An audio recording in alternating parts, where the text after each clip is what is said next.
자, 여러분의 눈이 저와 함께 성경을 보면서 같이 묵상합시다. 사무엘하 3장 31절입니다.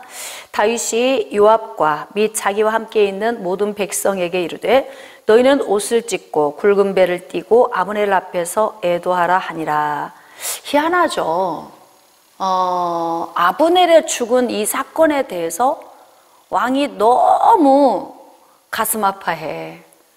너무 가슴 아파해요. 그러니까 이게 앞에 있는 지도자, 중심축은 사실 어떤 때는 감정을 너무 내세워도 안 돼. 제가 이제 목회하면서 느끼는 건데요. 막 누가 이쁘다고 한 사람만 막 그러니까 제가 여러분이 좋아도 좋아하는 내색을 잘 안 하는 이유가 뭐냐면, 목사님은 나를 만나면 막 늘 다독여줘. 누가 만약에 그렇게 어디 가서 얘기 한마디 해봐. 아니, 우리는 전혀 안 그러는데? 그러면 이제 이게 시험거리가 되는 거예요. 그러니까 이쁘고 안 이쁘고 없어 그냥 똑같이 대할 수밖에 없는 거예요. 누구만 특별히 대하거나 뭐 이러면 문제가 생긴다고요. 그래서 이게 처신이 굉장히 중요하거든요. 그러니까 지도자는 말, 행동, 모든 사람 하나하나에 그 대하는 것, 또 사람끼리 그 엮여져 있는 문제, 이런 것까지도 다 보고 행동을 해야 돼요. 지금 아브넬이 죽은 문제, 이 문제를 놓고 엄청 애도를 강요하고 있어요.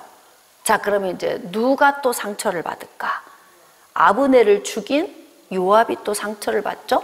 자, 요압은 자신의 동생 아사헬을 죽인 것 때문에 아브넬을 죽여서 요압은 어떤 생각이 있냐면 저자는 죽어 마땅해. 내 동생 죽였기 때문에 저자를 내가 죽인 거니까 죄책감도 없어요. 요압은 마땅하다고 생각한단 말이에요. 그런데 왕이 지금 아브넬 죽은 것에 대한 애도를 전체 나라 국장을 치르는 거야. 국장을 치러. 진짜 이렇게 너무 크게 이 일을 하니까 요압이 얼마나 속상하겠어요. 그래서 이럴 때는 이제 조금 지혜가 필요해. 근데 뭐 어떤 의도성인지 좀 한번 봅시다. 왜 이렇게 다윗이 이렇게 옷을 찢고 굵은 배를 띠고 아브넬 앞에서 애도하라고 명령을 하는지. 다윗 왕이 상여를 따라가 아브넬 장을 다윗이 치러주는 거예요. 왕이 다 진두지휘하고 있어요. 자, 아브넬을 헤브론에 장사하고 아브넬의 무덤에서 왕이 소리 높여 울고 백성도 다 울어. 왜 울어? 백성도 왜 우는 거예요, 지금? 왕이 우니까 그냥 우는 거야. 이건 분위기 때문에 같이 우는 거예요. 그럼 여기 한번 하나님 편에서 보실 때 봅시다. 하나님 편에서도 다윗이 좀 이해가 안 될 것 같은데요? 너 지금 하는 행동이 왜 그래? 왜 아브넬을 그렇게 슬퍼해? 그러면 더 깊이 올라가면 아브넬이 이스라엘을 너한테 갖다 바치겠다고 했는데 그거 바칠 사람이 죽어서 슬프냐? 하나님이 그러지 않겠어요? 너 왜 이렇게 우는 거야 도대체? 막 이렇게 왜 자녀들 할 때에도 별로 울 일도 아닌데 왜 그래 도대체? 막 이럴 때 있잖아요. 그런 것처럼 지금 하나님도 그런 마음이실 것 같아. 다윗 너 왜 그래? 지금 이스라엘 너한테 바친다고 한 아브넬이 죽어서 네가 지금 국장을 치르면서 왕이 앞에서 진두주의 하면서 지금 그 수선을 떨고 있는 거야? 응? 넌 나를 잊었니? 왕으로 세운 이는 나야. 너에 대한 계획은 이전에 이미 세워져 있었어. 그러니까 그냥 가만히 내 때를 기다리고 있으면 내가 알 텐데 너 왜 그래? 지금 이 음성이 저는 들려. 하나님의 음성이. 막 백성도 울고 왕도 울고 난리가 났어. 왕이 아브넬을 위하여 애가도 지었어. 왜? 나를 위해 큰 일을 할 자인데 너무 아까운 인물이 사라졌어. 그러니까 슬퍼. 그러니까 그 인간적인 욕망에서의 사랑의 마음이죠. 이 막 슬픈 노래도 지어서 이제 막 거기서 또 하는 거죠. 자, 아브넬의 죽음이 어찌하여 미련한 자의 죽음 같아 아까워 죽겠어. 아브넬이 왜 죽은 거야? 이거 막 속상해. 네 손이 결박되지 아니하였고 네 발이 착고에 채이지 아니하였거늘 불의한 자식 앞에 엎드러진 같이 네가 엎드러졌도다. 이걸 누가 듣고 있어요 지금? 옆에서 요압이 듣고 있잖아. 아, 요압이. 근데 막 뭐예요? 불의한 자식 앞에 엎드러짐 같다. 그럼 누가 불의하다는 거예요? 요압이 지금 불의하다는 이야기잖아요. 자, 온 백성이 다시 그를 슬퍼하여 우니라. 야, 아브넬 죽은 것 때문에 그냥 지금 온 나라가 슬픔에 빠져 있어요. 35절입니다. 석양의 뭇 백성이 나와 다윗에게 음식을 권하니 다윗이 맹세하여 이르되 만일 내가 해지기 전에 떡이나 다른 모든 것을 맛보면 하나님이 내게 벌 위에 벌을 내리심이 마땅하니라 하며. 아니 지금 다윗이 하는 행동을 보니까 좀 석연치 않아. 어떤 목적이 있나? 어떤 목적이 있어서 이렇게 하나? 좀 이런 생각이 여기쯤에서는 좀 해봐야 돼요. 자, 36절. 온 백성이 보고 기뻐하며 왕이 무슨 일을 하든지 무리가 다 기뻐하므로 이 날에야, 자꾸 비추고 오세요. 이 날에야 온 백성과 온 이스라엘이 넬의 아들 아브넬을 죽인 것이 왕이 한 것이 아닌 줄을 아니라. 자, 왕이 지금 한 행동 때문에 얻은 게 있어요. 그게 뭐냐면 백성들의 마음을 얻었어. 왜냐면 자, 그동안에는 아브넬이 죽고 나서 백성들 사이에서 야, 왕이 성대하게 그냥 환대해주고 대접 잘하고 평안하게 돌려보내고 다시 죽였구나. 이게 이스라엘 백성들의 입에서 입소문이 그렇게 퍼졌던가 봐요. 그러니까 다윗이 지금 정성스럽게 아주 과하게 장례식을 치르면서 자기의 결백성을 주장하는 거예요. 결백성을 주장해. 자, 그러면 그 이면에 자기의 결백을 주장하기 위해서 하는 이 행동 때문에 백성들의 마음이 돌아오긴 했지만 여기에서 어떤 문제가 발생할 것 같아요? 여러분이 한번 생각해 보세요. 어떤 문제가 발생할까? 요압의 마음에 왕에 대한 섭섭한 마음, 그러면 이제 증오와 분노의 마음이 또 생기겠죠, 마음속에. 그러니까 어떤 행동을 할 때에는 내가 이 행동을 하면 이 사람은 어떻고 저 사람은 어떻고 어떻게, 이게 다 그림이 그려져야 돼. 그냥 어느 하나를 건지기 위해서 어느 하나를 놓치는 건 참 안타까운 일이에요.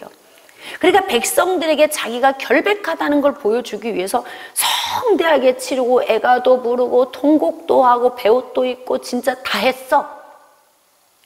근데 그렇게 이렇게 했기 때문에 이스라엘 사람들이 왕이 죽인 게 아니구나, 여기 있는 사람들이 왕이 죽인 게 아니구나. 그러면 다윗은 어떤 마음이냐면 내가 죽인 게 아닌 줄 알면 이들이 나에게 오겠지. 그러니까 이것을 인간적인 방법으로 풀어가서 사람의 마음에서 이해는 되게 했지만 요압과 굉장히 이제 힘든 그 마음의 관계를 맺게 되는 문제가 발생이 돼요.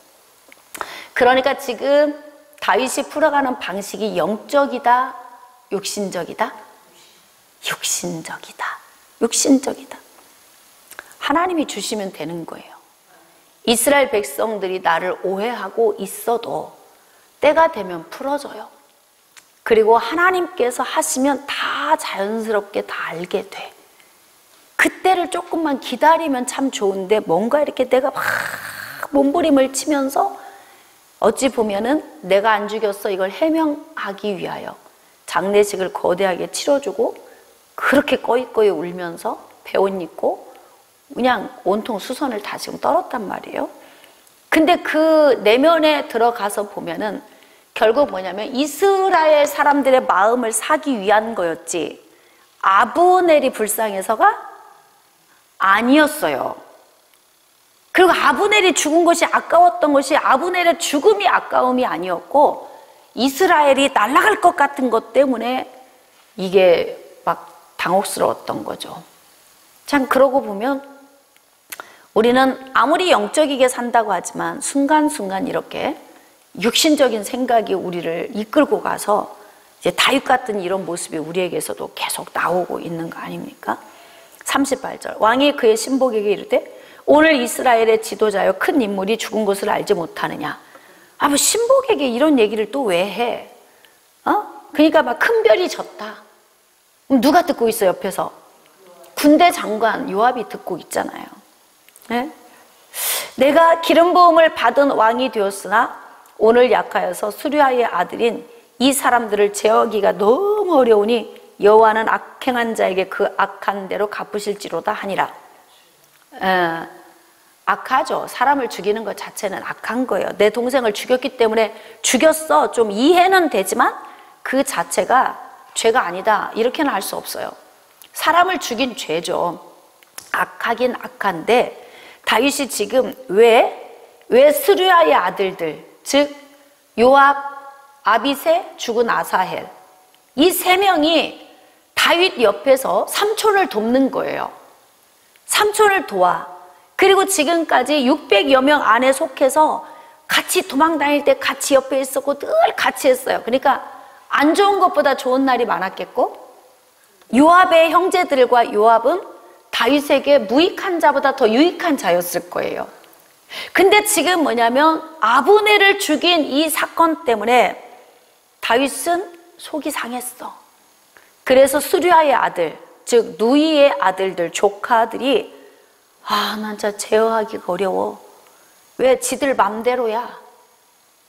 내가 필요한 사람을 지들 맘대로 그냥 자기 동생 죽여서 감정 있다고 그냥 해쳐버렸어. 그러니까 뭐냐면 다윗 입장에서 볼 때는 요압과 그의 형제들이 오히려 자기에게 마이너스가 되고 있다. 지금 그렇게 표현을 하고 있어요.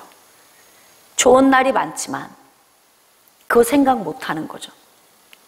자, 요압은 아브넬을 죽인 것 자체가 악합니다. 그거 범죄 행위예요. 그러나 우리가 이런 문제가 만들어지기에는 뭔가 사건의 경위가 계속 꼬여서 인생이 오는 거니까. 그래서 어떡하냐면 하나님이 악한 대로 갚으실지로다. 물론 악하죠. 악하지 않은 게 아니에요.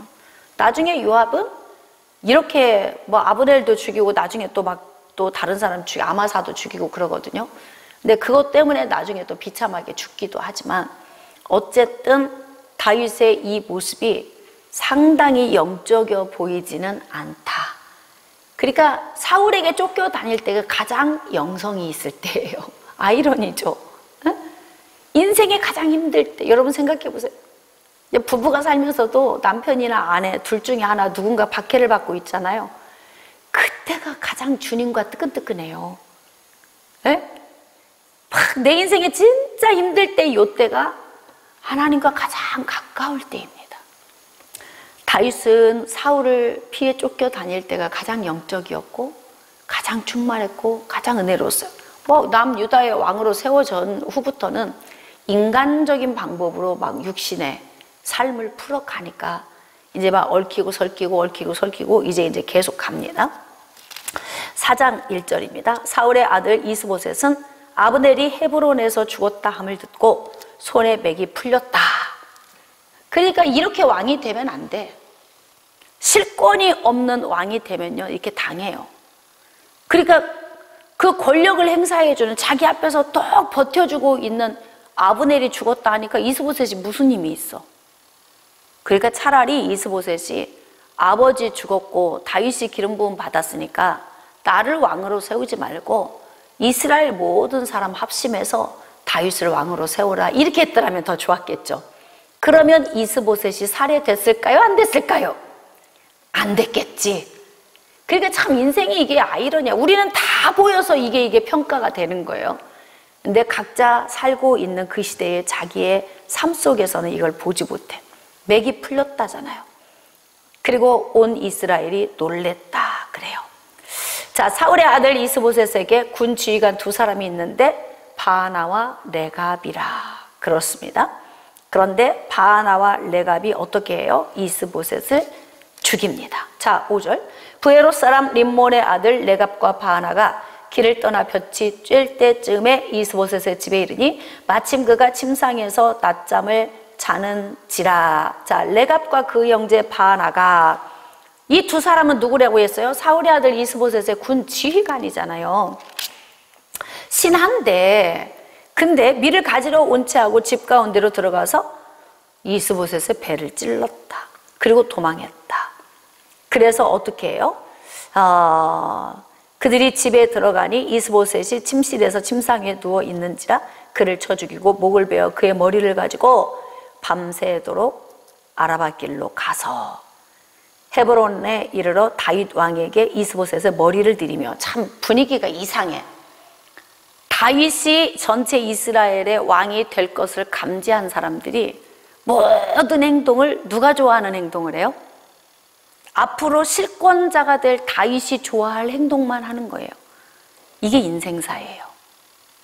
네. 정치하는 사람들도 임기가 얼마 안 남잖아요. 얼마나 비참해요.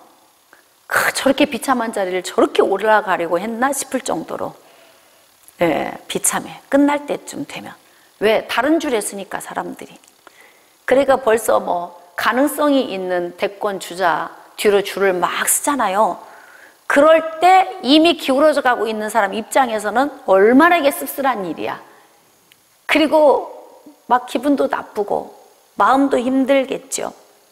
그 이스보셋을 죽여가지고 그의 목을 베어가지고 다윗에게로 가지고 가는 거예요. 그래서 막 여기 있습니다 이런 거죠. 여호와께서 오늘 우리 주 되신 왕의 원수를 사울과 그의 자손에게 갚으셨나이다 하니 본인들이 죽이고 그리고 하나님이 하셨다, 이렇게 또 이야기를 해요. 그래서 다윗이 부에롯 사람 림몬의 아들 레갑과 그의 형제 바하나에게 대답하여 그들에게 이르되 내 생명을 여러 환난 가운데서 건지신 여호와께서 살아계심을 두고 맹세하노니 전에 사람이 내게 알리기를 보라 사울이 죽었다 하며 그가 좋은 소식을 전하는 줄로 생각하였어도 내가 그를 잡아 시글락에서 죽여서 그것을 그 소식을 전한 가품으로 삼았거든. 하물며 악인이 의인을 그의 집 침상 위에서 죽인 것이겠느냐? 그러니까 왜 죽였느냐 그거예요. 왜 죽였느냐? 지금 다윗에게 인정받고 싶어서 목을 베어 왔는데 다윗은 기름 부음 받은 자, 그들에게 손을 대지 않았잖아요. 그의 가문에 손을 안 댔어요. 그러니까 다윗이 갑자기 아브넬의 사건과 다르게 이스보셋의 사건에 대한 반응을 보여요. 그러니까 얼마나 뻥쩍겠어. 아브넬이 죽은 걸 보고 저렇게 막 슬퍼하면서 이스라엘의 마음을 샀던 다윗. 그럼 이스보셋 목 베어 오면은 막 감동할 줄 알았는데 전혀 다른 반응을 보이잖아요. 자, 12절. 청년들에게 명령하며 곧 그들을 죽이고 수족을 베어 헤브론 못가에 매달고 이스보셋의 머리를 가져다가 헤브론에서 아브넬의 무덤에 매장을 시켜주었다. 자, 그랬습니다. 이제 5장 1절. 이스라엘 모든 지파가 헤브론에 이르러 다윗에게 나와 이르되 보소서 우리는 왕의 한 고륙입니다. 또 이런 분위기. 이제 다 줄을 어디로 섰어요?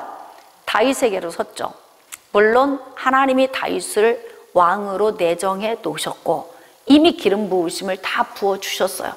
그러니까 다 하나님이 그들의 마음을 움직여서 다 다윗에게로 오게 할 수 있어요. 근데 이제 다윗의 그 인간적인 면모를 우리가 지금 여기서 또 보게 되는 거잖아요. 이들이 이제 와서 우리가 또 한 고륙입니다 막 이러고 이제 오잖아요. 이게 지금 현 시대 정치하는 사람들이나 이때 정치나 비슷하지 않습니까? 다 모습이. 자, 전에 곧 사울이 우리 왕이 되었을 때에도 이스라엘을 거느려 출입하게 하신 분은 왕이셨고 여호와께서도 왕에게 말씀하시기를 네가 내 백성 이스라엘의 목자가 되며 내가 이스라엘의 주권자가 되리라 하셨나이다 하니라. 그러니까 알고 있어요. 이스라엘 백성들이 다 알고 있어. 다윗이 차기 왕이 이미 기름 부음 받은 것도 다 알고 있어요. 그런데도 어떻게 해요? 이스보셋을 왕으로 세우니까 그를 섬기잖아요. 그를 섬겨. 그러다가 이제 이스보셋 죽고 나니까 오, 갈 길은 거기밖에 없구나. 그러니까 너무 뺑뺑 돌아서 멀리 왔어요. 그냥 사울이 죽은 후에 온 이스라엘이 다 모여서 다윗을 왕으로 세웠더라면 좋은데 이 악한 계교가 누구에게로부터 나왔어요? 아브넬로부터 나온 거예요. 그래서 이스보셋을 왕으로 세운 것이 문제가 되어서 굉장히 많이 돌아왔죠. 근데 이제 이스라엘 백성들이 이제 다윗에게 다 모여왔어요. 자, 5장 3절. 이에 이스라엘 모든 장로가 헤브론에 이르러 왕에게 나오매 다윗 왕이 헤브론에서 여호와 앞에 그들과 언약을 맺으며 그들이 다윗에게 기름을 부어 이스라엘 왕으로 삼으니라. 자, 다윗의 나이가 30세의 왕위에 올라 40년 동안 다스렸으되 헤브론에서 7년 6개월 동안. 그러니까 이게 지금 아브넬이 죽고 이스보셋이 죽으면서 그 막 시끌시끌한 문제를 만났던 것이 바로 7년 반 안에 일어났던 일이에요. 남유다에서 왕 되었을 때. 그리고 이스보셋이 죽고 이스라엘이 유다에게로 마음이 오는 그 과정 중에 걸린 시간이 7년 반이 걸렸다. 그리고 예루살렘에서 33년 동안 온 이스라엘과 유다를 다스렸더라.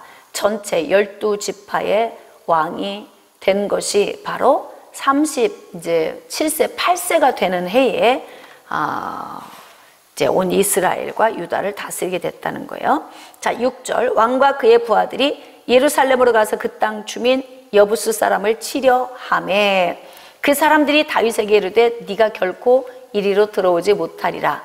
맹인과 다리 저는 자라도 너를 물리치리라 하니 그들 생각에는 다윗이 이리로 들어오지 못하리라 함이나 다윗이 시온 산성을 빼앗았으니 이는 다윗성이라. 자, 그래서 예루살렘을 원주민들을 이제 다 멸절을 시키고 그리고 이제 다윗이 정복한 그 땅, 그 시온 산성에 대한 이야기가 이렇게 나옵니다. 그래서 다윗이 그 산성을 다윗성이라 이름을 했다. 그리고 10절. 만군의 하나님 여호와께서 함께 계시니 다윗이 점점 강성하여 가니라. 이제 하나님께서 다윗을 왕으로 이미 다 작정해 놓으셨기 때문에 하나님이 다윗과 함께 계시죠. 그래서 다윗이 잘 됐다. 그렇게 기록하고 있어요.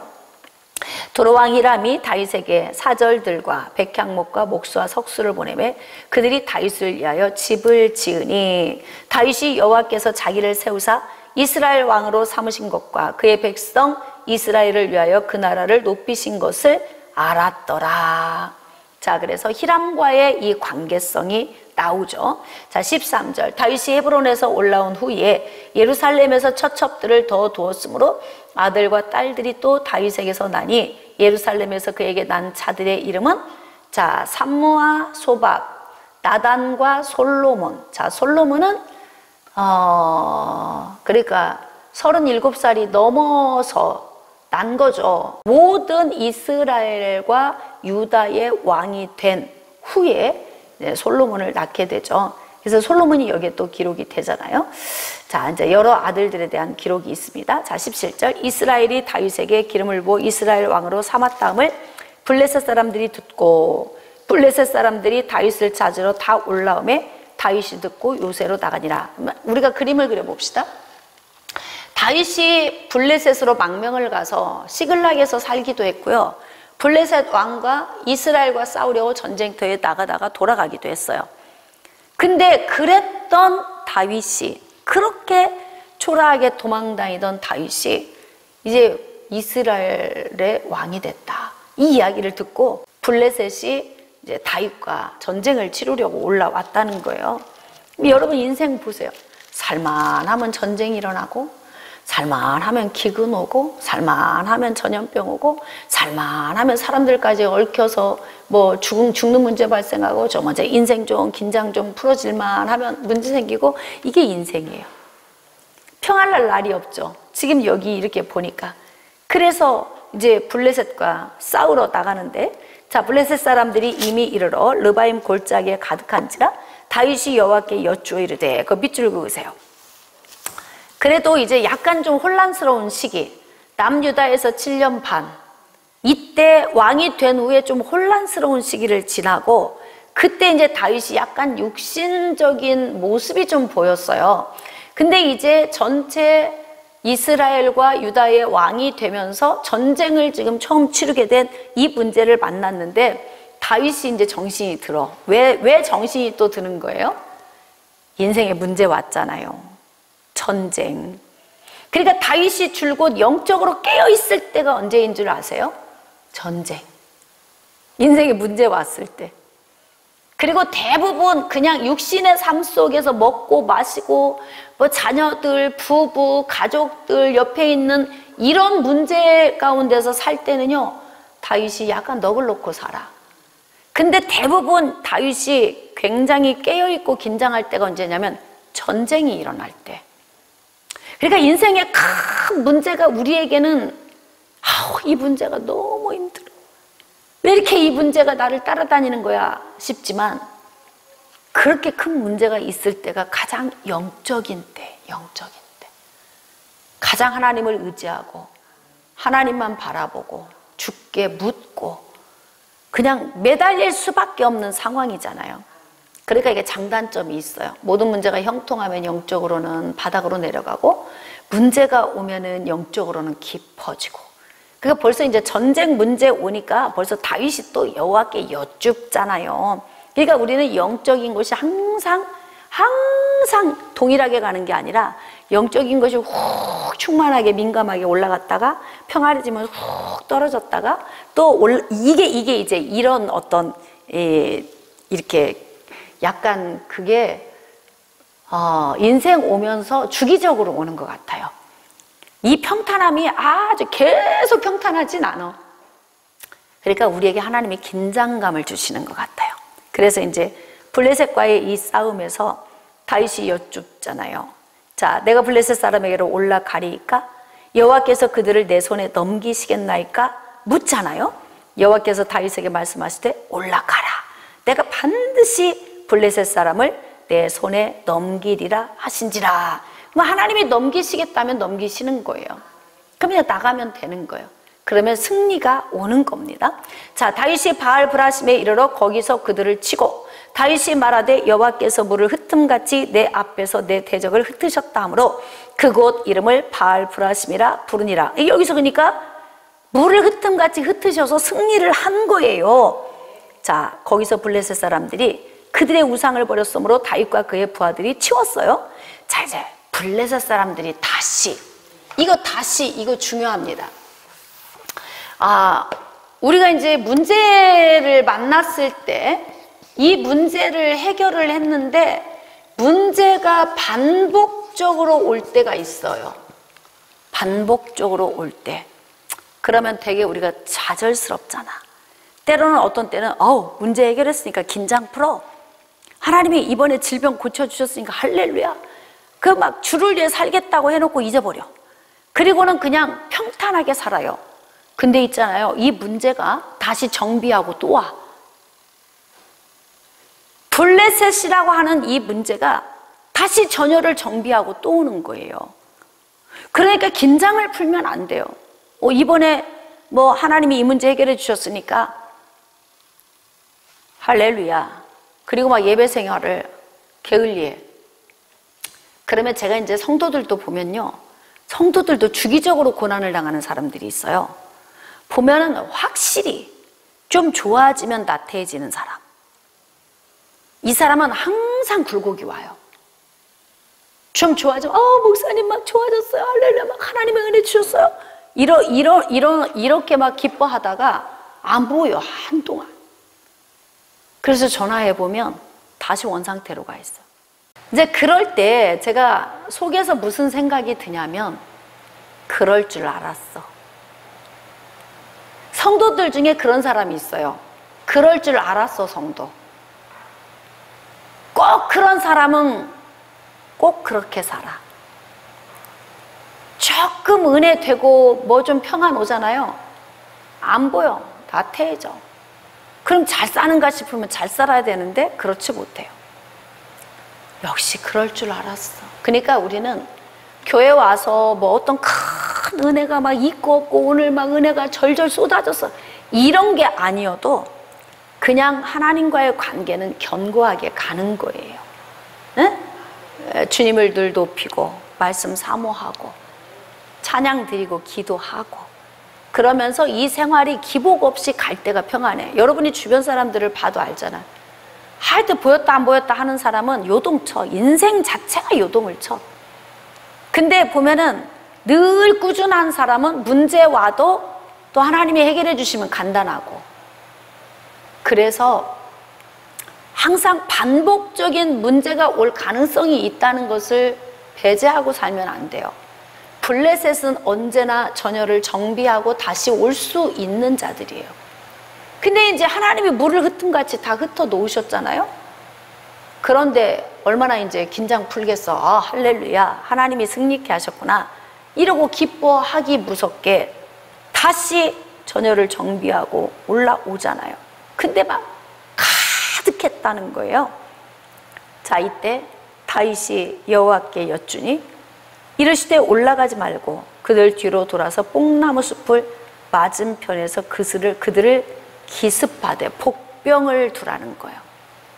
그러니까 처음 블레셋이 공격해 올 때와 같은 전략으로 싸우면 진다. 왜? 저들은 그때 싸운 그 기억을 가지고 전략을 세우고 왔으니까. 그런데 이제는 전략을 바꿔.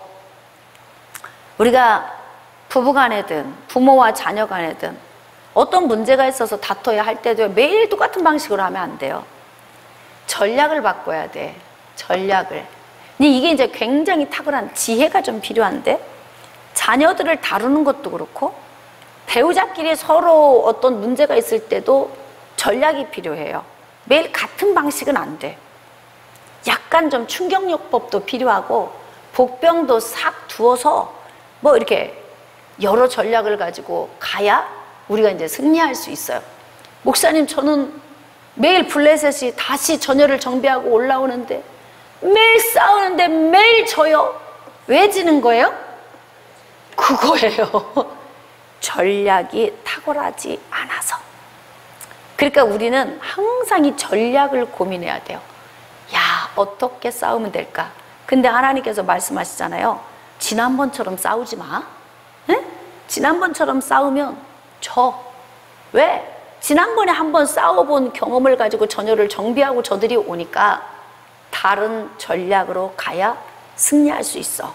이제 하나님이 이렇게 주시. 근데 얼마나 친절하게, 자, 올라가지 말고 뒤로 돌아서 뽕나무 숲을 맞은편에서 기습하라 그래. 숨어 있다가 기습하라. 복병이 되라는 거예요. 복병. 그래서 뽕나무 꼭대기에서 걸음 걷는 소리가 들리거든 공격하라. 이제 때잖아요. 하나님의 때. 문제를 풀매 있어서 첫 번째는 방법이 아주 중요해. 전략이죠. 전략. 자, 두 번째 때 이 시기가 아주 중요합니다.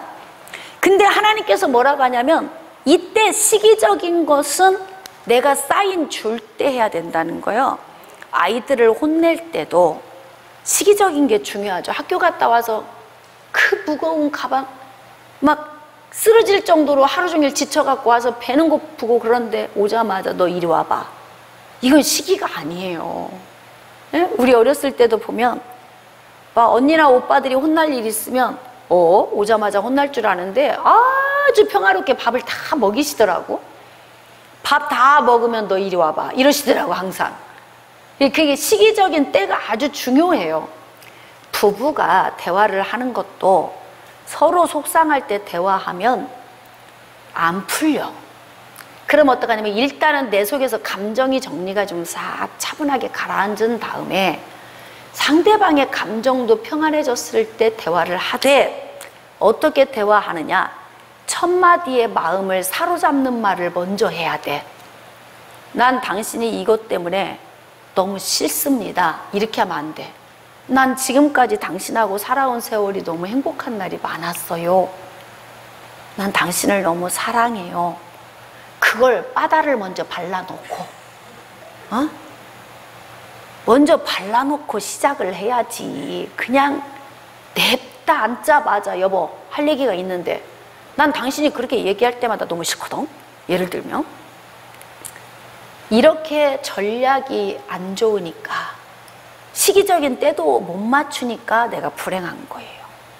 근데 그 방법과 이 시기적인 것을 잘 맞추는 거 아주 중요하거든요. 특히 부부간의 관계에 있어서는 절대 속상할 때는 대화하지 말아라.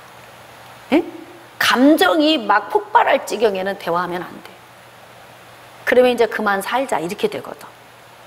그러니까 속상할 때는 무조건 입을 다물고 침묵하고 있다가 좀 내 감정도 상대방의 감정도 평안해졌을 때 그때 대화를 해야 해요.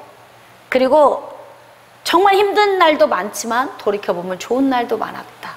그래서 대화는 항상 좋은 얘기부터 시작을 해서 그리고 이제 분위기를 쫙 봐서 그런데 오늘 한마디를 좀 하고 싶어요.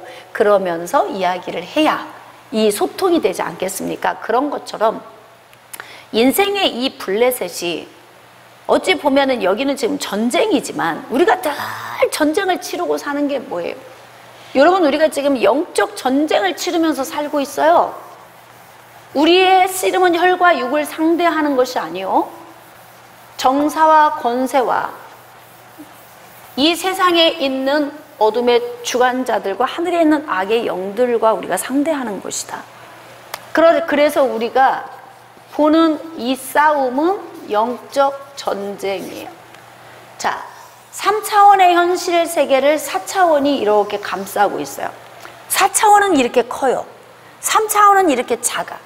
4차원은 3차원을 품고 있는데 이 3차원의 현실에 보이는 결과물,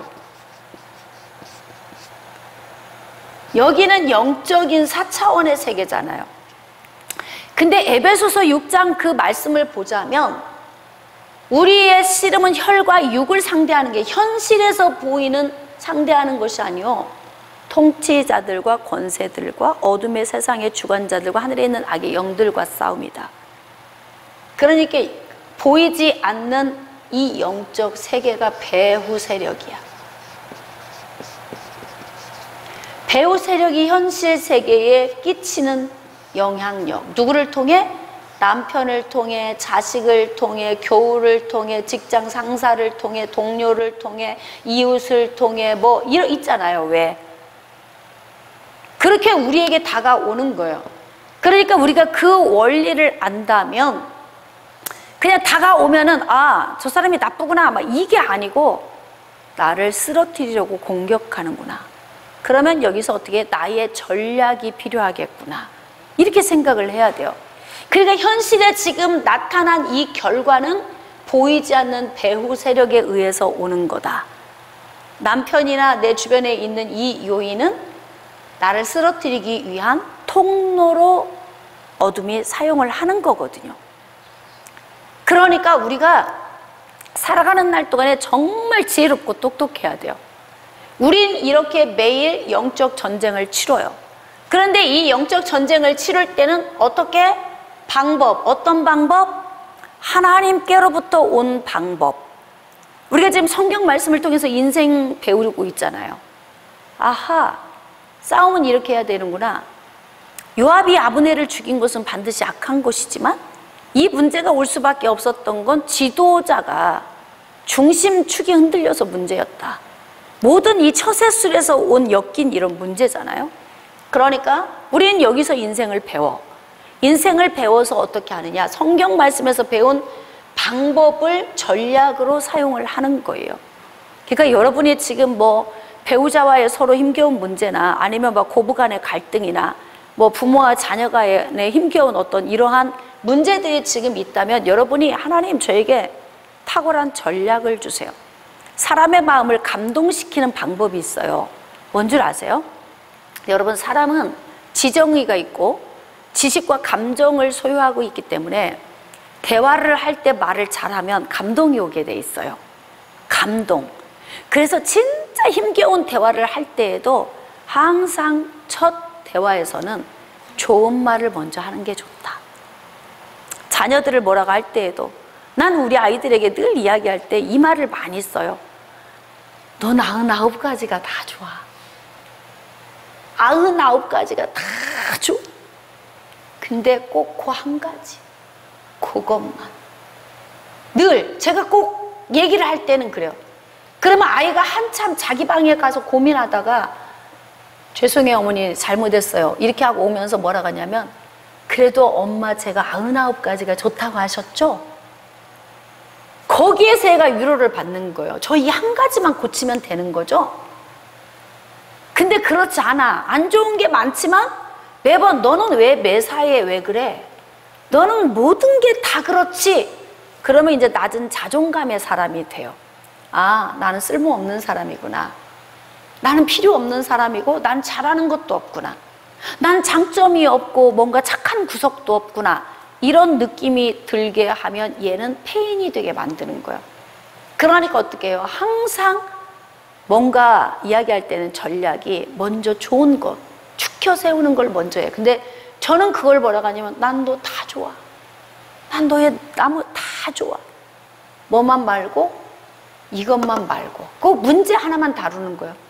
이것 말고 나머지는 다 좋아. 엄마 불만 없다. 나머지는 다 좋아. 그러면 애가 와서 이야기를 해. 엄마 저 99가지는 다 좋다고 하셨죠?